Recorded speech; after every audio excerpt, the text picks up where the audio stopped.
हमले के पीछे पाकिस्तान का ही हाथ था। उस टाइम के प्राइम मिनिस्टर ने भी एक्सेप्ट कर लिया था। भारत के विदेश मंत्रालय ने तलब कर दिया है पाकिस्तान के उच्च आयोग को और उनसे कहा है कि सुनवाई पूरी कर दोषियों को जल्दी से जल्दी सजा दें आप, वरना हम इसके लिए एक स्ट्रॉन्ग आंसर दें।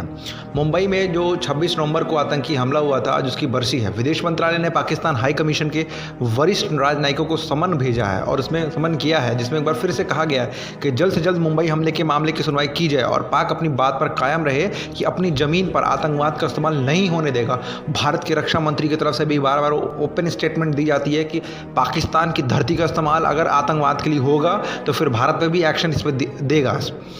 हमारे भारत में बहुत सारे लोगों ने इस पर भी अपने अपने सेंटेंसेस मेक करके दे दिए, लेकिन फिर भी इसको समझ नहीं आता है। जल्द से जल्द मुंबई हमले की उस टाइम के प्राइम मिनिस्टर ने कहा था कि इसका हम जल्द से जल्द दोषी को फांसी और सज़ा दिलवाएंगे, लेकिन अभी तक ऐसा कुछ हुआ नहीं। मुंबई में कई स्थानों पर हुए आतंकी हमलों में भारत सहित 15 देशों के 166 नागरिक मारे गए थे, लेकिन 13 साल बाद भी पाकिस्तान इस मामले के दोषियों को सज़ा तक पहुँचाने में कोई भी एक रुचि दिखाई ही नहीं है, क्यूरियोसिटी दिखाई ही नहीं है। 26 आतंकी हमलों की योजना में पाकिस्तान ने बनाई थी और यहीं से हैंडलर्स को दिशा निर्देश भी दिए थे इसने।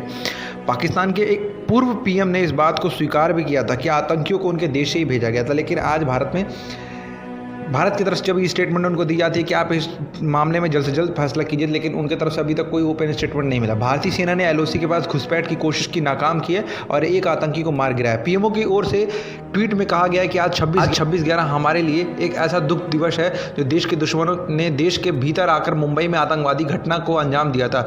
देश के वीर जवानों ने आतंकवादियों से लोहा लेते हुए अपने जीवन बलिदान कर दिया था। आज उन बलिदानों को भी नमन करता हूँ। कांग्रेस के पूर्व अध्यक्ष राहुल गांधी जी ने भी इस पे एक ट्वीट किया और उन्होंने लिखा है कि सीमा पर कठिन मौसम में परिवार से दूर रहकर देश की रक्षा करता है, आतंकवादी हमले में अपनी जान की बाजी लगाकर मासूमों को बचाता है, जान की नहीं जहान की फिक्र करता है, परिवार की, गांव की, देश की शान है, ऐसा मेरे देश का जवान है। ये राहुल गांधी जी ने एक ट्वीट किया है, पहली बार उन्होंने ऐसा लिरिक्स वाला ट्वीट किया है, बहुत अच्छा लगा। आज जैसे मुझे अच्छा लग रहा है उस तरह हर आर्मी जो शोल्डर हैं उनको भी आज बहुत अच्छा लग रहा होगा कि जब देश की तरफ से उनको ये अप्रिसिएशन दिया जा रहा है। लेकिन वाकई में जो सरहद पर खड़े रहते हैं उनकी काबिल तारीफ़ हमें ही नहीं, हमें पूरे देश को ही नहीं बल्कि हर तबके को करनी चाहिए, क्योंकि एक वही जो सैनिक है जो सरहद पर खड़ा है वो किसी का जाति मजहब नहीं देखता, फिर भी आपके लिए वो फाइट करता है, आपसे घर के दूर रहता है।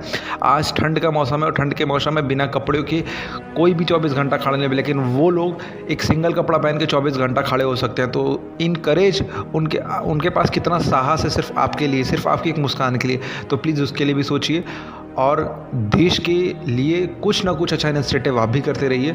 और पाकिस्तान को आज जो भारत के विदेश मंत्रालय ने ये कड़ी कार्रवाई का निर्देश दिया है, ये आपको कैसा लगा?